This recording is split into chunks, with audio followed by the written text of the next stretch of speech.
Okay, good morning, everybody. Welcome to the first official webinar of 2025 from the Niche Meat Processing Assistance Network.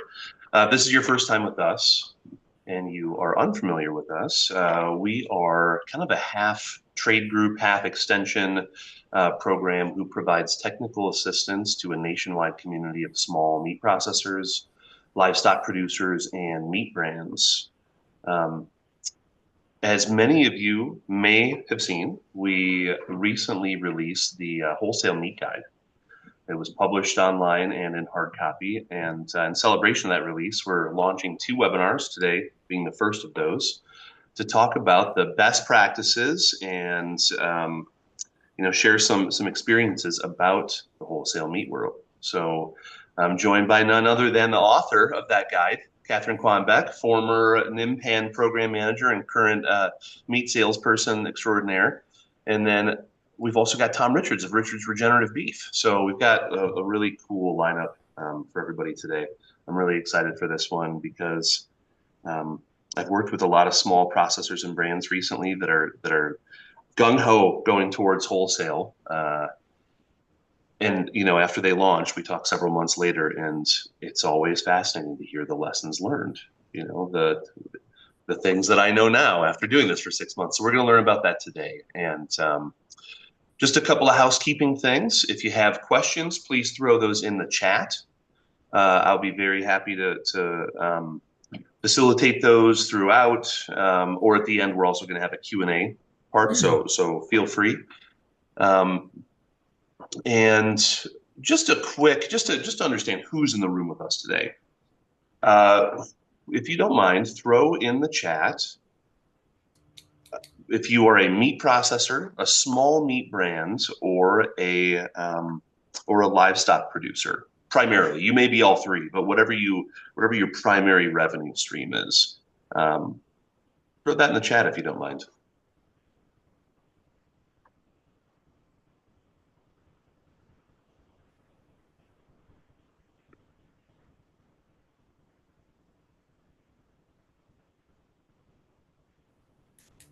Okay, cool. We've got a cool mix. We've got some producers, we've got some processors, we've got some people wearing multiple hats.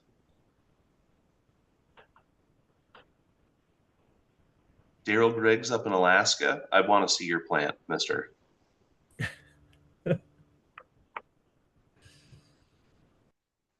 Oh yeah, we've got a fish processor here. Yes. Awesome, very good. So we've got a really nice mix here. This is fantastic. Anita, great question. Difference between a producer and a processor. The producers are raising the animals or finishing the animals, and the processors are doing what you do and slaughtering and processing and packaging and shipping out. Very cool. Okay, well, we've got a fantastic mix here, Tom and Kathryn. So, yeah, we've got a little bit of everybody. And so I'm going to admit the rest of the folks in the waiting room, and then we can get started. Go ahead and take it away, Kathryn. All right, let's see here. I'm getting my screen up, hit my slides. Going. All right, can we all see those? Make sure. Yep. Looks great. Okay, great. Well, welcome everyone. Good morning, good afternoon, depending on where you are. And we're going to jump right in here to wholesaling meat. So I'll give you a little bit of background for myself. As David mentioned, I used to work at the Niche Meat Processor Assistance Network. My parents had a sheep and cattle ranch and a small meat packing plant in Western Oregon when I was young. So I always had an interest in livestock and a bit of an interest in the meat business, and that really blossomed as I got older and got into college and beyond. So I worked at the U.S. Department of Agriculture for a while as a livestock economist. I used to do market analysis and write research reports there in D.C. And then I fled my cubicle and came back west and worked a lot on trying to build small-scale meat processing facilities. So I've done a number of projects around building processing capacity, and that really led me to my work at NMPAN. And in that, in kind of that journey of working on the processing side of trying to build processing facilities, I saw that really a critical need for processing facilities was steady throughput, right? Animals coming in every week, every month, folks with kind of steady demand for slaughter and processing services is so critical to the support of our processing infrastructure. So then I went to work for branded meat companies, and I've worked predominantly on the beef side, in sales and operations, mostly in grass-fed beef out here in the West, for companies like Carmen Ranch and Force of Nature and Stemple Creek is where I'm at right now. So currently I work in operations for Stemple Creek Ranch, which is a grass-fed, grass-finished beef ranch in California, and we have a meat brand in the Bay Area. So today we're going to start off, we're going to talk about market channels, kind of what are the different wholesale markets to sell into. So you can start to think about, which one might be right for me? What does that offer to my business? And then we're going to dive into pricing your products, thinking about margin, not only your margin, but some of the other margins in at different steps in the supply chain. And then looking at that, as we finish that, we'll look into a little bit into blended margins, right? How do you balance some of those high and low margin items, accounts, channels to arrive at that target margin that's right for your business? And as David mentioned, this is the first of two webinars. So we'll be meeting again later in the month to talk about working with distributors, with which both Tom and I have experience with. Oops, there's a little clicker. Here we go. Okay, so first, when we talk about wholesale, there's really kind of three primary market channels that you can think about selling into. And where you sell, like which market channel is your focus, is going to be a good guide for what products you're going to sell, not only, species and specific cuts, but even like how you cut and package those items, and then how you're going to sell. Are you going to do it alone? Are you going to work with distributors? What kind of partnerships do you need to really flesh out that supply chain? So the three, and these are probably familiar to most of you, but again, the three market channels are retail grocery, food service, and food service can be anything from, very casual to fine dining, white tablecloth. And then institutions, kind of anywhere with a cafeteria, right? K-12 schools, hospitals, universities, even corporate dining. Like up here in the Northwest, we have big tech campuses like Microsoft and Amazon, and they have corporate dining accounts. So again, thinking of that retail, food service, institution mix. And the first step I'd say before you look at wholesaling, again, and wholesaling is right, selling meat to someone who's going to sell it to someone else, whether that's a chef or a grocery store or a food service director at a K-12 school. Before you look into that wholesaling, first think about, are you direct marketing? And for many folks, direct marketing is the place to be, right? We're not going to focus on that channel today, but that might be the perfect place for your business to start and to stay. And so I think it's a great start just to get into, if you're going from raising livestock, like you're either a cow-calf operator or you're selling finished steers, and you're just dipping your toe into the water of selling meat as opposed to selling livestock, or you're a processor and you sell services, you sell slaughter, fabrication, further processing services, and you're just getting into selling a product, direct market first. Just start somewhere, right? And so that could be for our meat processors on here, that could be a small retail butcher shop, either at your facility or a little stand at the farmer's market, online sales, meat CSA, that kind of thing. Great place to start, but we're not going to focus there today. So the first wholesale channel, and really personally my favorite wholesale channel, is retail grocery. And one, it's a huge channel. Americans buy their meat at the grocery store, right? We sometimes buy meat online. We buy meat online more than we did before COVID, but we really buy meat at the grocery store. And everybody buys meat, almost everybody. So I always think of this when, it's kind of simmered down lately, but folks are like, oh, are you really worried about Beyond Burger and those types? And I'm like, not really. Most Americans buy meat and eat meat. If you think about the retail grocery channel, by dollars, beef is really dominant, but beef and chicken are pretty much neck and neck in terms of pounds, right? And then it kind of falls off from there into pork and turkey and lamb and others. So you can see this chart here of kind of what the dollar sales. This is a little bit old. This is like 2022 dollars in total pounds, but beef is kind of the highest dollar value for retail sales, but beef and chicken are consumed in almost equal volumes. Generally speaking, in retail grocery, you want to be bringing fresh product in and week out. That is what retail grocers are looking for. You can sell frozen, but what are called the turns, like how many units are going to leave the shelf each day or each week, are pretty limited. And think of that from your own grocery shopping experience. Like when you walk into the grocery store, if they have a meat counter or a grab and go, right, a cooler with fresh meat items displayed, that's where you go. Very few of us really like start our meat shopping journey at the freezer. And so that brings me again, the grocery store is kind of like subdivided into these three little locations, right? So full service butcher counter where a butcher can cut product for you. Not every store has that anymore. Um, what can be referred to as grab and go or the cooler case, again, prepackaged things like packages of bacon, 1 pound packages of ground beef. And those items can either be packaged by the vendor or packaged in store, right? They're cutting and putting the plastic film over wrap on a tray.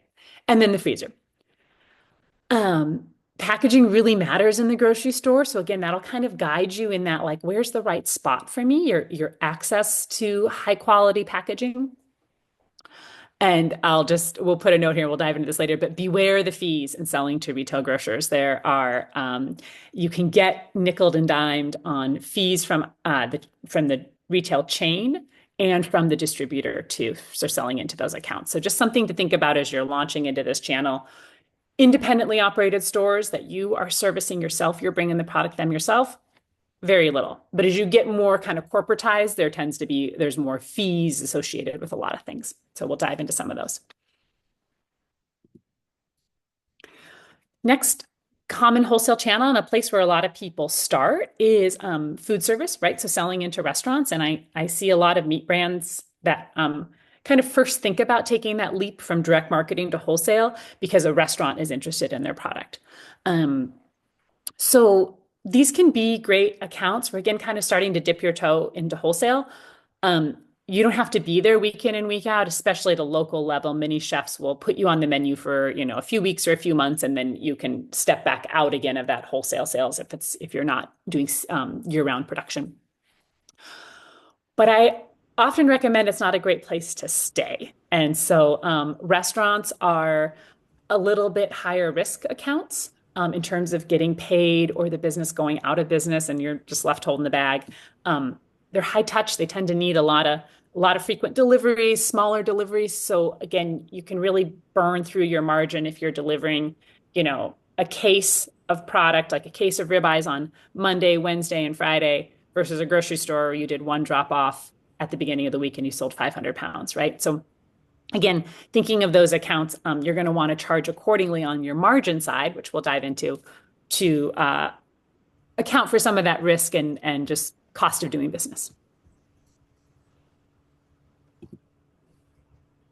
And then the last really broad channel is institutions. So schools, hospitals, corporate cafeterias. These are not accounts you get into overnight, but if you do the paperwork and jump through the hoops and have the pieces in place, they can be great accounts. And especially from a carcass utilization challenge of you are trying to sell a whole animal, you need to sell every part of that animal. These tend to be larger volume orders for sometimes, again, less desirable cuts. Like you can sell a lot of grind on a beef carcass, you can sell a lot of rounds, top round, bottom round, eye of round. You can move chicken drumsticks, which are harder to sell. You can move a lot of pork sausage. Sometimes if you're culling sows, like these are your volume accounts, kind of really help round out the sales, kind of the book of business, right? But tend to be a little bit lower margin. Super steady though. How am I doing on time, David? No, fantastic. We got lots of time. No sweat. Okay, great. So we start to dive into margin. And again, you have to think of your margin in kind of as part of a landscape of everybody's got to make margin, right? And so these margins kind of to a degree like layer on top of each other, if that makes sense. These are super general. This is just what I've seen in the business. There's going to be folks on here that are like, oh man, we're doing way better than that, which is great. I hope you are. And then folks that are like, I need to get to that number. So, but again, if you think of like selling meat, if you're a meat company, you had to pay your processor as a part of that cost of the meat, part of that cost of that goods sold. So you're going to build your margin is going to be kind of built on top of that processing margin, if you think of it that way. You would sell, again, as you maybe grow your business and you have more customers than you can service yourself, you're going to sell meat to a distributor who's going to add on their margin. And then they're going to turn around and sell it to the grocery store or the restaurant. Or maybe you're self-distributing and you're going to go straight to the grocery store. Know that they are going to add a margin on top of that product too before it arrives at that final price point. Um, One thing to keep in mind, because to a degree, commodity meat is always your competition. They are sort of, your product is going to be different and special and have a lot of attributes that a commodity product won't, but they're selling meat and you're selling meat. In the commodity business, those first three steps are vertically integrated, right? They have the processing and the meat company and often the distribution.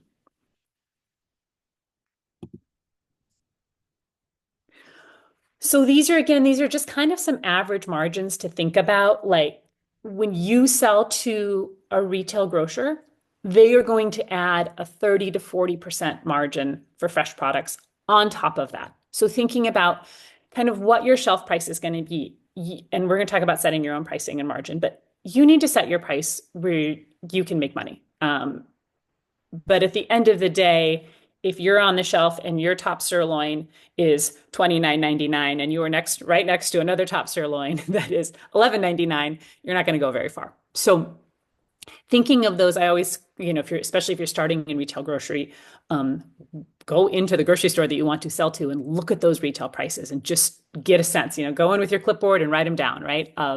Okay, these are about the price points that I need to fall roughly within this universe. I do not need to match and don't try to match. Don't ever try to match commodity pricing, but you need to be kind of somewhere in that universe. Food service, know that chef's trying to keep those food costs around 30% of the total. And they're often balancing margins across protein. So I learned this trying to sell pastured poultry into restaurants. They were like, look, we make up on chicken all the money we lose on seafood. So I was like, oh, well, that's good to know that it's going to be really tricky to sell like a premium chicken product into food service. So again, they're balancing kind of across proteins, across different dishes. As you're thinking about, I don't know if we have many chefs on here. You're the one selling to the chef. Think of it as most distributors who sell into food service charge at least a 20% margin, again, because of some of those risks and the level of service needed for those accounts. And then institutional food service can often be in the single digits, but really steady, reliable accounts that are just helping you kind of make sure you're moving everything that comes off the carcass.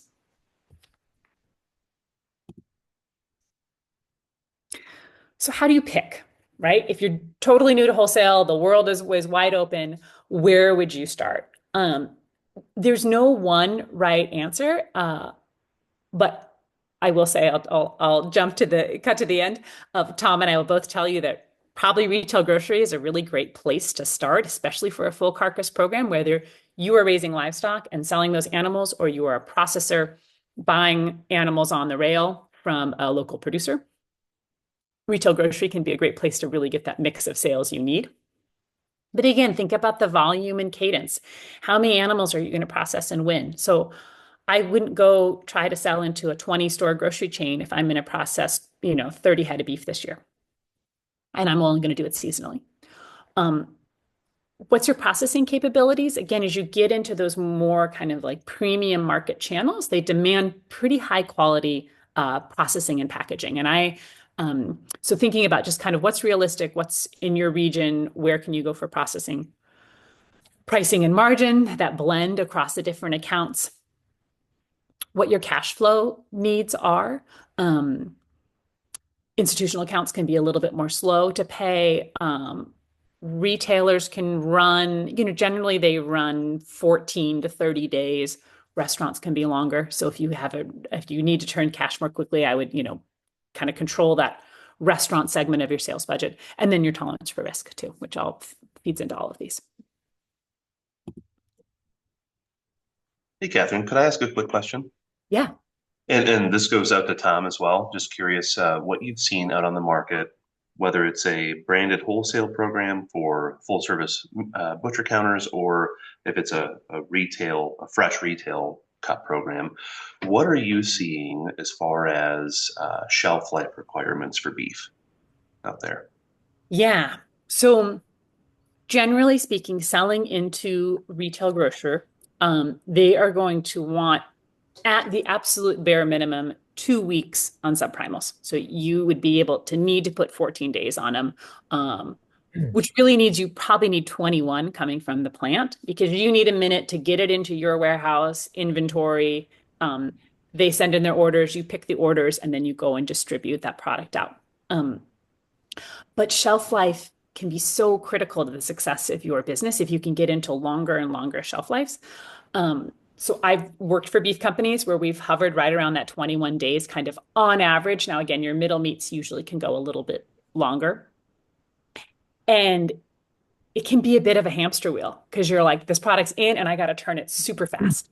Um, and then I've worked at beef companies where we have much longer shelf life. We're getting more like 6 weeks, right? And that is, it just gives you that breathing room and space that if I didn't sell all of the skirt steaks this week, I can sell them next week, right? And so, generally speaking, but for the retailer, they're going to want 14 days for subprimals. They're going to want closer to 21 for portion cut steaks, bricks, sausages, that kind of anything that's packaged. You can get around that a little bit of for certain items, they will accept frozen. Like it's not uncommon to sell a frozen 1 pound brick into a grocery store and then they're going to slack and put it out, thaw it for retail, right? To put it out for sale. But if you're selling fresh trim or fresh grind into the case, they're gonna want, at least that kind of 14 days in the back stock, and then they're gonna want as the best shelf life you can get them in the case once they've ground that product or reground it. So yeah, shelf life. I'll jump in real quick. Yeah. So I think that's a great question, David. In our experience, shelf life is a challenge, and the trend that we're seeing is purchased frozen. So we're now selling everything we sell to grocery, and even some of our food service accounts we sell as frozen. And Slack the reason on shelf. exactly. Wow. Okay. Exactly, because they don't have to worry about shelf life. They pull it out as they need it and they slack it in the shelf. Wow. And so what we're finding now, the interesting thing is it works better for the grocer, right? And them, but it doesn't necessarily move a lot of product on your end. But you don't have, and what the reason why I like it is even though we don't move as many orders as fast, we don't have complaints about shelf life and all these kinds of things. We never have that. We never have that anymore. And so the interesting thing too is if you're using, or selling a conventional product that is, commercially raised feedlot beef, that can tend to have a longer shelf life. And for whatever reasons, it's more fatty or whatever scientific reasons, I don't pretend to know. And then grass-fed and organic tend to have a shorter shelf life. So for us, being a grass-fed, regenerative program, the frozen and slack on the shelf thing has worked tremendously. I'd like to make another comment too on the how to pick. What to do first, right? If your interest is scaling, right? If you're doing, 10 a month or something like that, and you want to go to a truckload or something like that, right? And in general, that's kind of the, what the processor wants and what everybody else wants, right? They're like, they don't really want to mess with you with anything less than a truckload. And so if you're less than that, you end up paying, and that increases your price and all these kinds of things. But so in our experience, it was the kind of industrial slash commercial customers, customers that will buy tons of trim, bone broth, jerky, these kinds of customers who will buy pallets of things like trim.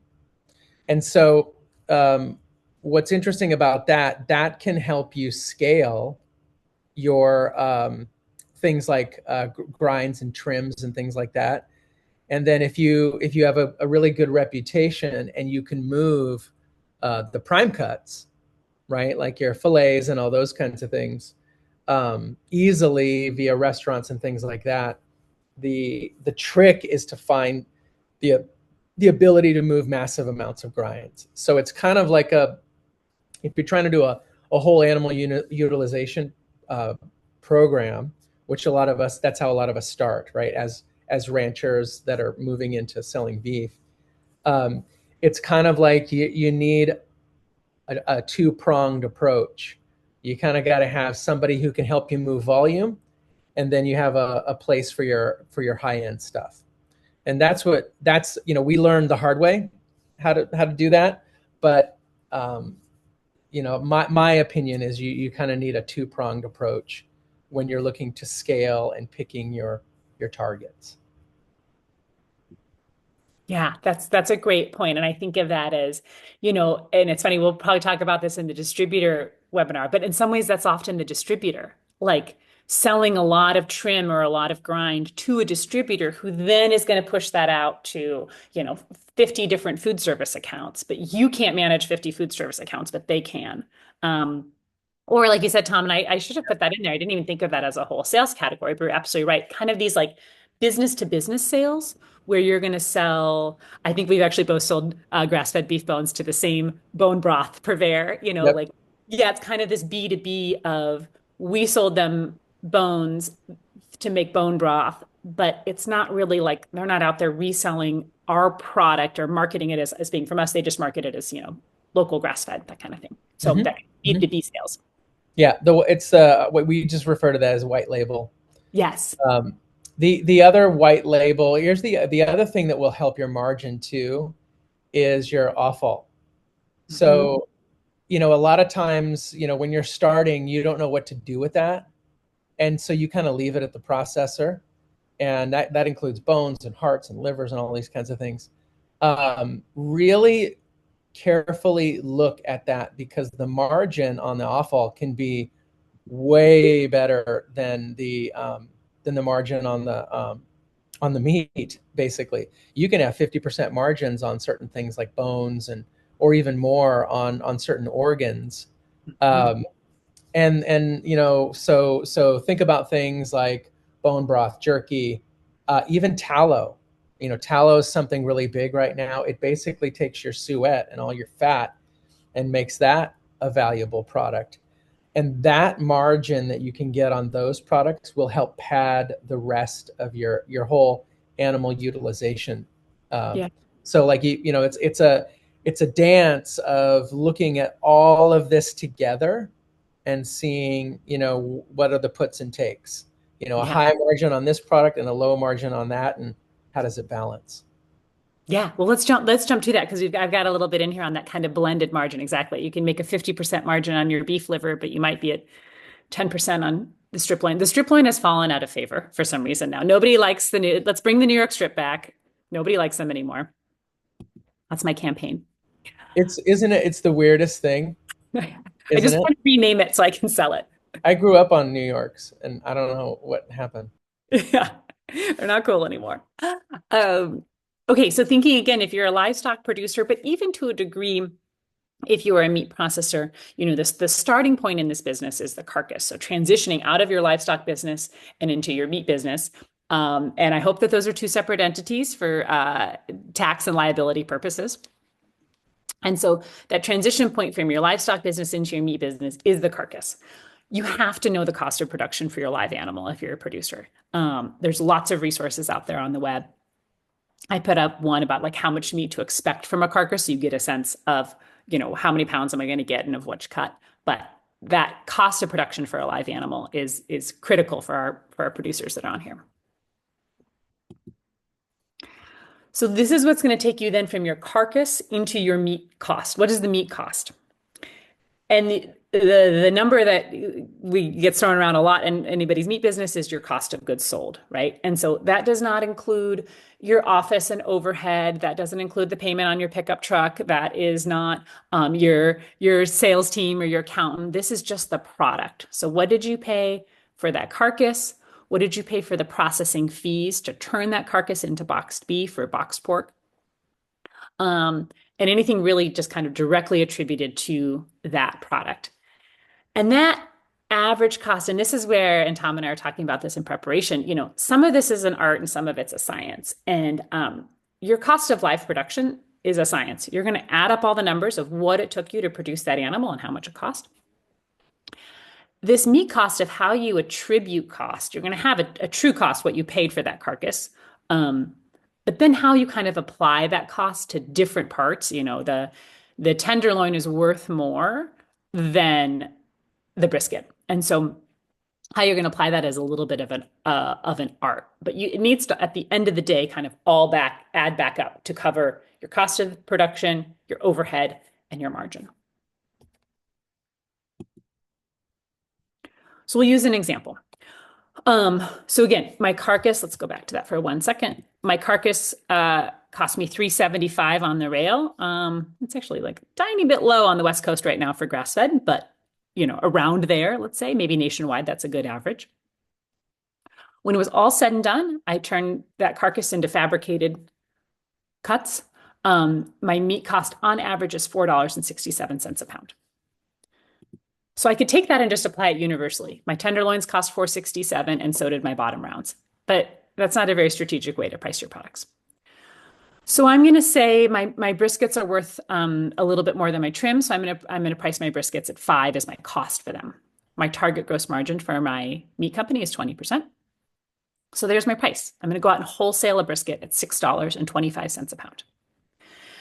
I chose that kind of the cost of how much weight, like if you think of how do I apply cost to the brisket based on what it actually cost me.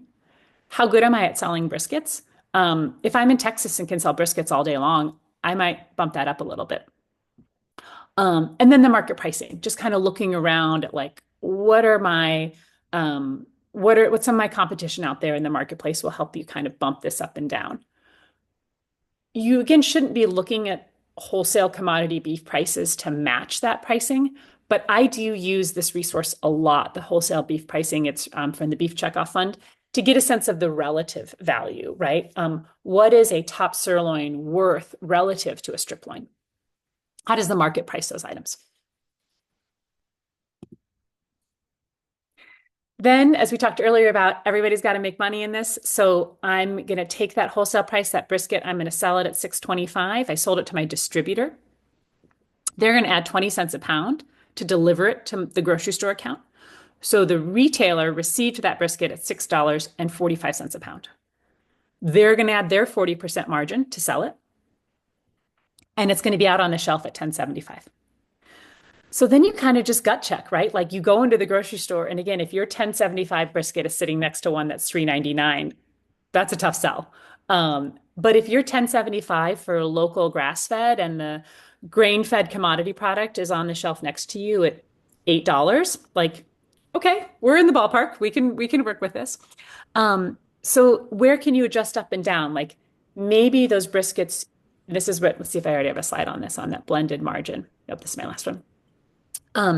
As Tom was talking about, that blended margin, maybe we're only going to make 10% on our briskets because they're just hard to sell in our market, but we're going to make 30% on our tenderloins because we have a really good account for those items. So thinking about that, I'm going to just kind of show this last slide of the more resources. And then Tom, I'd love to have you jump in here because you do this all day long as well, kind of pulling the different levers on pricing. There's so much more of this type of information in the Wholesale Meat Guide. So please do, jump on the NMPAN website and download that and take a look. We have so many chat questions. I'm going to stop here. Well, yeah. Well, yeah, go ahead, David. Well, if you don't mind, I'm just going to just ask a couple of questions and then we'll dive back into it real quick. Let's see what's one we could jump into right now. Let's start with Logan, who was our first question. Logan asked, if you have a retail butcher shop next to a grocery store, do you see people using both options, or do you see people gravitating more towards the one-stop shop? Ooh, that's a really good question.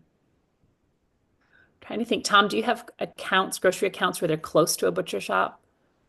Yeah, I think it's a mix. I think your more affluent folks will tend to go to the butcher and buy out of the case, right? Because they want that experience of money doesn't really mean anything. They'll spend $45 on a single fillet, and they want to go to the butcher and say, "Hey, I got this from XYZ butcher."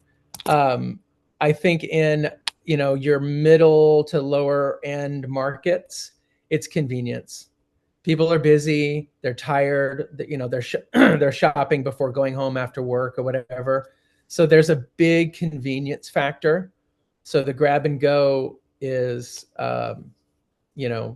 critical. And that's kind of where you need to have that mix of like, I need to be able to move my fillets and things like that at a really high dollar. And how do you do that? And where do you do that? And then how do I move my trim in whatever way you can, because you have so much of it. So I would say look at where you are in the demographic of the people that you're serving. And if you're serving in that middle to lower end area, I think your grab and go and convenience is more important than, hey, I got this at the butcher shop and look, it's got the nice wrapping and we're going to eat it tonight. And you know what I mean? Mhm. Well, and especially if you're, Logan, I can't remember if you're operating a meat processing facility, like if you have your retail butcher shop, and you have a full service butcher counter and you're next to a grocery store, like, a grocery outlet where there is no butcher, everything's packaged. You truly Yep. are offering a different experience, I would say too. So, but it's like Tom is saying, it's a bit of a different clientele. The folks that are loading up on a family pack of drumsticks at grocery outlet probably aren't going to come to a high-end retail butcher shop anyways. You're serving a different market. It really, so what we've took us 10 years to learn this, but what we finally learned is you need to really, really think about what your attributes are. Like Yeah. what are we really selling? Are we selling, a lower cost product and we want to be a lower cost product, or are we selling higher level attributes? And then you have to go find, and this is what took us 10 years is, was like the Goldilocks effect. We were like working with these customers. They say they value our attributes and then they didn't, you know what I mean? And then they say they do, it's like, but really finding the customers who are loyal, and it takes some time, right? To really find those customers who believe in your product, they love your story and all these different things. But we over the years we found those customers and then we really doubled down and tried to grow with them, right? And so that's a really important strategy, because the business is really fickle, and as the economy goes up and down, people will abandon what they said was important like that. And so you really got to find your people, as I call it. So I can't believe you're calling out chefs like that right on this webinar, Tom. I Just didn't kidding. I didn't say it by name, but yeah, that's what happens. I've got one more question before we dive back into the material. So this comes from Kevin at Montshire Packing. Tom and Kathryn, how do you apply a date stamp at production if you're selling frozen slack on shelf, or is the retailer applying their own sell by with a gun? The latter. Yeah. The retailer, I actually popped in and answered this. Oh, awesome. The retailer will stamp on the sell by. So they like, and again, you're going to give them that shelf life. You're going to say, okay, 2 weeks, 3 weeks from when you start to slack it. So, and then but we just put Julian production dates. And Tom, I don't know if you do the same. You put a Julian production date on it. Yep. Yeah. Actually, we have two dates. There's a sell by date and then there's a Julian date. I don't even know why they have Julian dates. It's so confusing. Yeah, almost very few grocery stores can read them. So, but You look at it and you're like, I don't know what that number means. wait, you put a sell by on at processing if you're selling frozen? Well, so for frozen goods, right? They'll have a year. Yeah. It'll be a year. So Okay. yeah, Yeah. year. But if they're going to slack them, then they need to put a different, they And can't then slack this on the shelf for a year. Yeah. Yeah. that's a whole different story. Yeah, Yeah. yeah, that's a whole So different story. that's a great question because you can get like all these little details. You produce, you're like, all right, we made 50 cases of ground beef bricks. And then the retailer's like, where's the production date? And you're like, oh, the production date, we forgot. So yeah, getting all the devil's in the details, getting it right. Yeah, yeah. Okay, I'm gonna hold back a few more questions for the end for the Q&A time. Okay. Do you want to jump in and share some slides, Tom? And Yeah, sure. yeah. Let me. So I will try not to go over what you already went over here. But before I start, I just want to give everybody a quick, background on me. So, my background is a little bit different than Kathryn's, except for the fact that I grew up in an ag family. We were in farming and food processing and ranching, and so I grew up in Sacramento, and so our family's been in ranching my whole life, but we went through various phases of it. And when I graduated from college, it was not a good phase in the market. So my folks were like, go do whatever. And I ended up in technology. So I worked for technology companies for many years. But I always had a need, like, deep inside to get back to my roots. And it didn't happen until about 15 years ago when we decided to go from just being a ranch to starting a meat company. And that's when I talk about the last 10, or it's actually been about 15 years that we've that we've had all this learning. And part of that process was one of the things that we did is I took my knowledge of technology and then applied it to this business, and we actually created a software program to do all this stuff. And we actually just released it 30 days ago. It's called Harvest Path. I'll talk about that in a second, but I think let me see here. I think if it always helps me. Well, so this is our business really quick. We raise cattle. Well, this is how it operates now. We used to do everything. We raised the cattle. We had our own warehouses. We did all the things, and it was kind of crippling us, personally, mentally. It was just too much. And so we went out and we found a good partner. And so that's also something I recommend. Now, many of you on the phone here are similar to our partner, who's Creamco. You're a processor, right? And so if you're a processor, then you're going to want to find the opposite of what we did, right? You're going to want to find good partners on the cattle side, good cattle partners, people who are raising and creating the product that you want to sell. And then as we discussed, or as Kathryn discussed, we had a similar kind of experience where we went out, we sold to restaurants, we sold to CrossFit facilities, we sold online, we did all these different things. And we finally found that there is a balance, right, between selling to these bigger institutions to move tons of product and selling to the high level groceries to move the really expensive stuff that the institutions don't want to buy. And that was part of this partnership that we formed with our distributor. They helped us sell to the schools and sell to the universities and all that kind of stuff, and hospitals and these kinds of things. And then they also helped us. They have restaurant accounts and things like that, and they could move the high-end stuff. What we also did with them is we had them process our product that we sell on retail. And so what we're doing is we're just taking over the products we want to sell from on our retail site only when we need them, right? So we're not sitting on stuff in the warehouse. And that is one thing that you really that really hampers your profitability in your margin, is if this product is sitting in the warehouse. And so that's the other thing. If you can help, if you're a processor, if you can help the farmer and rancher continually move their cattle because you have big time customers, and together nothing is sitting in the warehouse, because that will dampen your margin like nothing you've ever seen. Well, and if you're already in the business, right?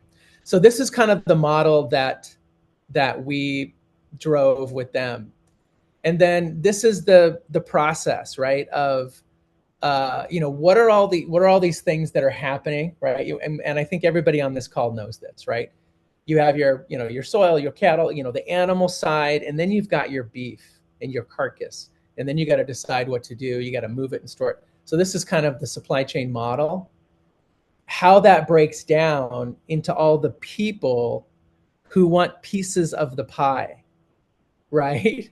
And these are the steps, right? Where you're like, okay, I harvested a cow, and now I got to sell box beef, or I got to sell finished goods. And Kathryn did a great job of breaking down all those numbers, and that's part of what we do in our software as well. But this is how we look at it from a chain perspective. And then when you start pricing it, as Kathryn mentioned, you might have a broker, you have a distributor, you got to pay transfer fees, you got to pay commissions to your own salespeople if you have them. There's a lot of these costs that you have to factor in. And by the way, while you look at the market price. And so it's like, you got to look at your cost and you got to look at the market price, and you got to find, that middle ground of, you can make a decent margin and you can pay all these things. Now, I did have retail in here, but I don't think we want to talk about that, right? I think we're talking about wholesale, but there's a whole nother level of bites out of your margin that take place. That's what Kathryn and I called them the other day, is bites that come out of your margin as you move through this chain. And then Kathryn did a great job of this too, of mapping out, like, okay, you've got a wholesale product where you got a broker that, if you have a broker, if you have a salesperson, you got to pay commission. You've got all these transfer fees of moving it here, moving it there, shipping it there, breaking it down, all these things so it's ready for shipping. The distributor takes a margin. I have it in at 10% here, but I know there's distributors out there who take more. And so you really got to work with your distributor to figure out what that is. And all of this added cost takes place before you put your margin on the product. So it's really, and then again, right, you got to look at the cost, everyone's piece, then what the grocery store sells at, and then apply your attributes. And our product is better because da da da. Maybe you don't sell it at $10.99, you sell it at $12, but they discount to $10.99. So you got to think about the promos and things like that, as Kathryn mentioned, in the grocery stores. The interesting thing to factor in, when the grocery store says that they want a promo, the distributor also wants a discount. So these are also things that pop up and you're like, wait, you want a discount too? Like, what are you talking about? Like, so there's like Kathryn and I called it the bites, all the bites that come out of here. So you got to give yourself some room. And $10.99 may be the price that you eventually sell at, but maybe you don't price it there because you're going to get the bites. So you want to end up at your margin. That's right. Yeah. It's like piranhas nibbling at your margin. They're everywhere and they're coming at you. So anyway, and it's all unique to as small processors and local processors. It's going to be very unique to your area, unless you're dealing with the big long liners like Tony's Fine Foods, UNFI, and US Foods. So anyway, kind of similar stuff to what Kathryn was taking you through. I just thought I'd give you kind of a perspective on the approach that we landed on after all these years of doing all this stuff. So as I mentioned, like, we work with a distributor. So this might be a model for you, for those of you who are processors or those of you who are ranchers. You can kind of take from this what you will. But we work with a company called Creamco who buys most of our product, right? And they essentially sell, they take some of it and they sell under their name. And then we sell together to sell product under our name, right? So some of the product goes out with our name on it. Whatever we can't move, we let them take and do with it what they will. So that, again, we have nothing on the shelf. And then we sell through grocery stores. We sell online via a company called Delivered Cold, who's wonderful. If you guys want to know more about them, you can look them up too. But they're a 3PL, and that's a whole retail discussion. But it's this partnership that it took us a long time to work out, which is we really think this is what's going to carry us into the future. And then how do we do all of this? And so just a shameless plug with 5 minutes left here.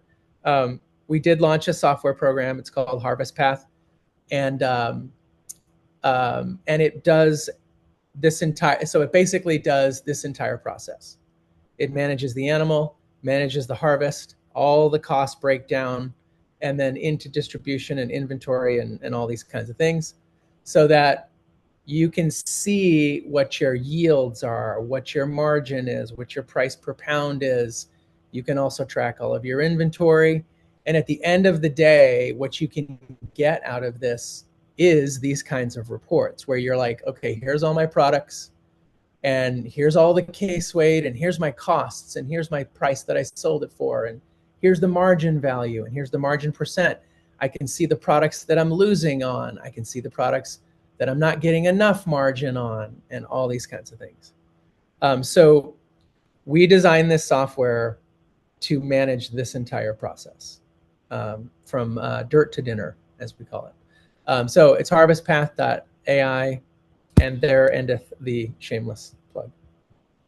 But anyway, questions. Let's leave the rest of the time for questions. Yeah, let's jump into some. I've got a few here. Let's see. Thank you, Kathryn, for jumping on some of these here. I really appreciate it. Let's see. Scrolling up here. Chris Fuller asks, does this interact with my barcode so we have little to no data entry? This looks like a great system talking about Harvest Path. Yeah. Do you get a free scanner gun, Tom, with each purchase? So yes, it is so it's right now we're deploying that. Right now, what we do is we can basically take Excel spreadsheets and drop them in, but we will be adding barcoding to this in the coming weeks. So not at the moment, but yes.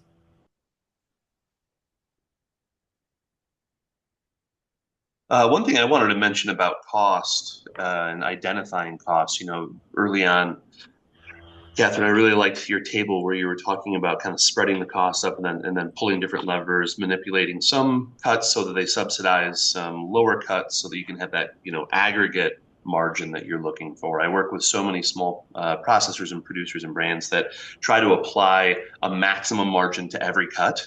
Mm-hmm. And then next thing you know, they're selling liver for $15.99 a pound and wonder why the freezer's full of liver, right? And so, but that's tough, right? That's and especially if you don't have a controller on staff or a CFO. And one thing that I just wanted to share with everybody is NMPAN has recently developed a set of tools that helps you identify all of your fixed, variable, direct, and indirect costs, so you can examine your contribution and gross margins, along with another tool that helps you establish a break even on a mixed product set. And has kind of a fun little tool that lets you play with. It was exactly what Kathryn was talking about, playing with prices that spits out an aggregate gross margin. So you can kind of see where you're making money, where you're not, where you can make some concessions, where you can make a little bit more. And so if anybody, if you keep an eye out, we're going to be having a webinar on exactly that topic, because that's a lot of fun, but it's also complicated. And I'm really glad that Kathryn and Tom touched on that today. Well, and I appreciate that, David, because it does take work to put all these numbers together. Absolutely. But two, know that it doesn't, you're not like carving this into a stone tablet, your price sheet. Like, this is dynamic, and you can, you don't want to get into the hamster wheel of adjusting every day like the commodity guys do. But price is communication. You're communicating a value to your customer and to the marketplace. And so the other thing you can do is you can adjust, you can put things on promo. Like, in the summer, you're going to sell out of your skirt steaks every week because people are grilling. So bump those up a little bit and kind of slow that demand down because there's only so much skirt on the carcass, but you're going to be long on chucks. Um, because people are putting chuck roasts and stew meat in the crock pot in the summer. And so then you're going to want to dial those down and do the reverse in the winter, right? And so it doesn't have to be permanent. You can put things on promo. You can say, oh, all of our our skirt steaks were on sale in the winter. They're $1 off in the winter because I know in the summer I can bump them up $2, right? And then across the year, I hope to arrive at that kind of ideal target gross margin. So there's this is like I'm trying to think of the diagram of, there's like three axes, right? It's like there's the margin kind of like across the mix of products, but then also temporal, like margin over time and across the year to address seasonality as well. Mm, Key component too. that's a great point. I need to build that into the tool somehow. That's a really good point.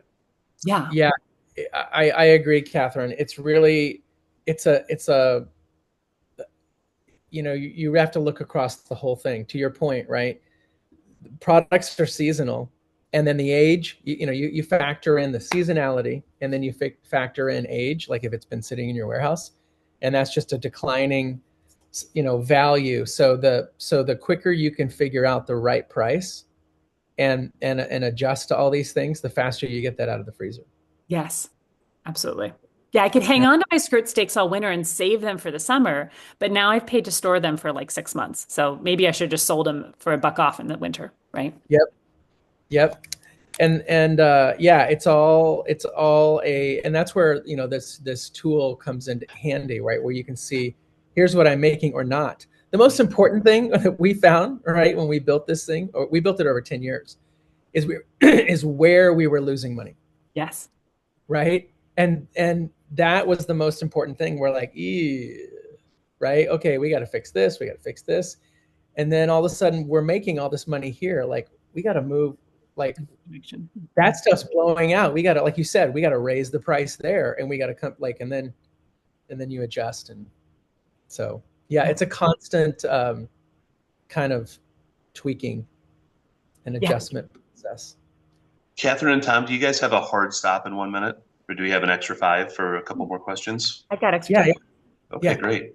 I've got a question from Allison at Raven and Boar. She says, "Do you have any suggestions on strategy to set prices when you're vertically integrated?"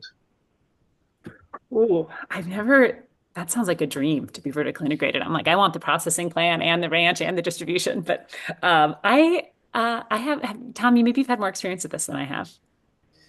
Well, yeah, I mean, so the experience we've had is because we manage it in a system, right? And so the interesting thing if you're vertically integrated, depending on what's happening in the marketplace, you need to look at, where you want to take your profit or your margin. So for instance, right, if cattle, right, are high like they are today, maybe maybe you don't take your margin in the cattle because the price is so high and it's making your beef so high, right? So you don't take it on the cattle side and you try to take it on the beef side. When cattle are low, you can sometimes take margin on the cattle side, and so it all depends on kind of where you want that margin to drop.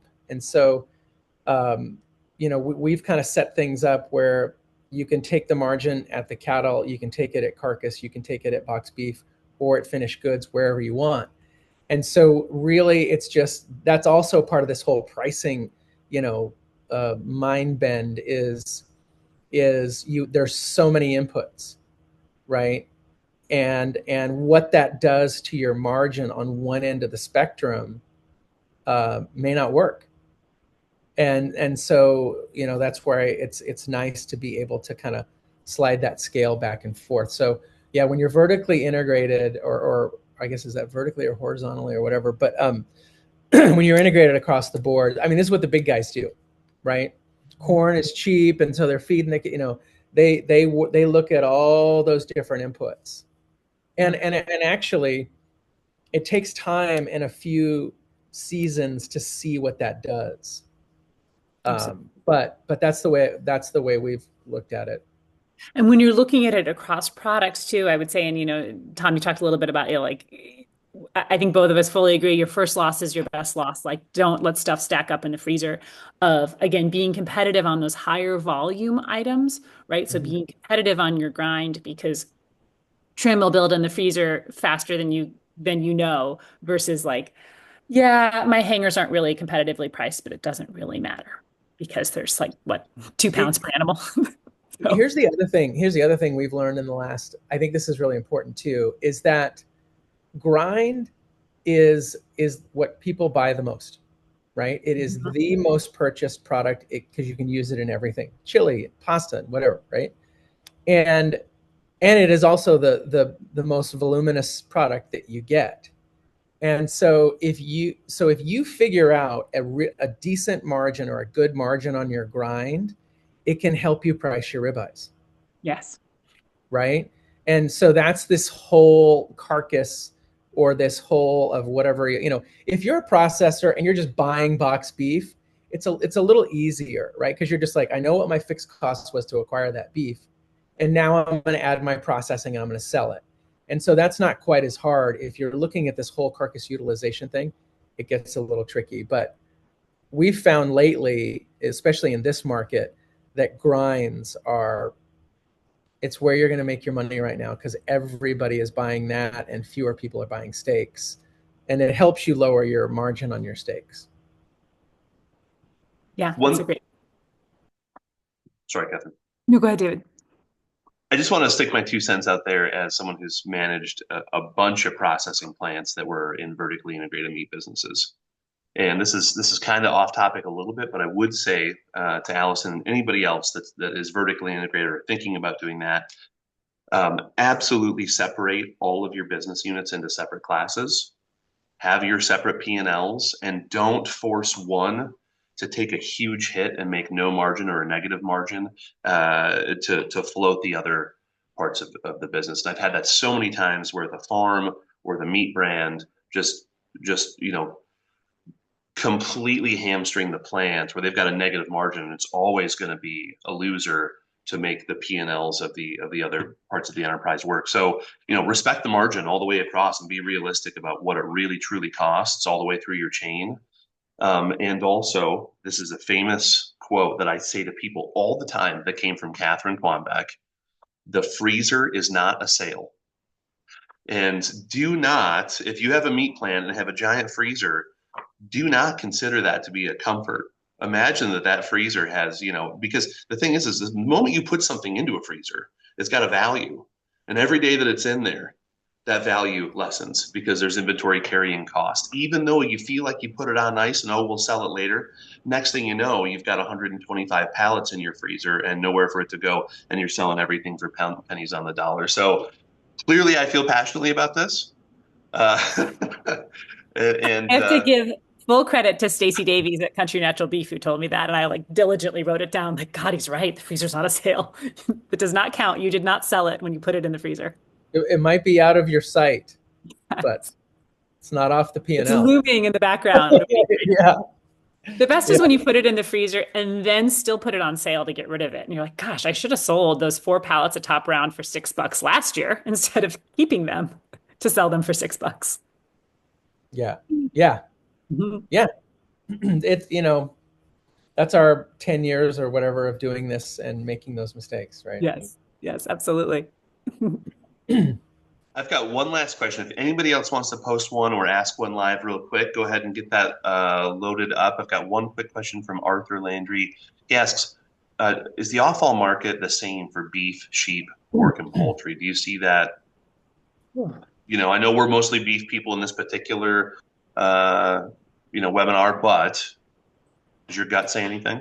I will say at Stemple, so we're mostly a beef business, but we do process and sell lambs and pork. They're smaller programs for us. Um, I find the offal harder to sell off of lamb and hogs, but also it's a smaller program for us, so it's not quite as developed. I don't know, Tom, have you done multi-species?